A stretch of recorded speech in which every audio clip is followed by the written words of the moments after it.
pekerja medis dengan menyuplai makanan di sela-sela kewajiban mereka menangani pasien corona. Sejak wabah corona merebak di Italia, hampir seluruh rumah sakit di Italia selalu dijejali pasien setiap harinya. Pihak rumah sakit dan tim medis pun sampai kewalahan. Dalam misinya memberi dukungan pada para tim medis, Andrea mengirimkan sejumlah makanan seperti pizza, pasta, dan burger. Sebelum coronavirus menjadi perhatian di Italia, perusahaan komunikasinya sudah bekerja untuk platform sosial pemesanan makanan untuk para pekerja kantor. Il servizio ha un'utilità importante per combattere l'emergenza organizzativa che contraddistingue questi operatori sanitari.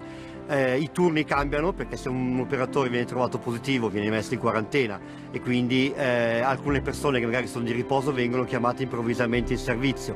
Organizzarsi con un pasto per la cena è praticamente impossibile per loro e quindi arriviamo noi con un piatto pronto.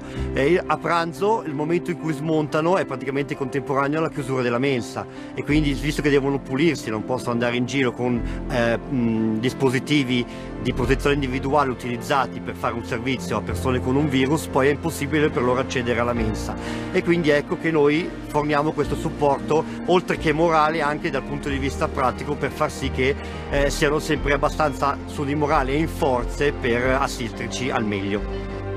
Ia pun mengorganisir sejumlah pengemudi pengantar makanan dengan memanfaatkan hotline instalasi darurat rumah sakit yang nantinya memerintahkan sejumlah perawat untuk mengeluarkan kursi roda.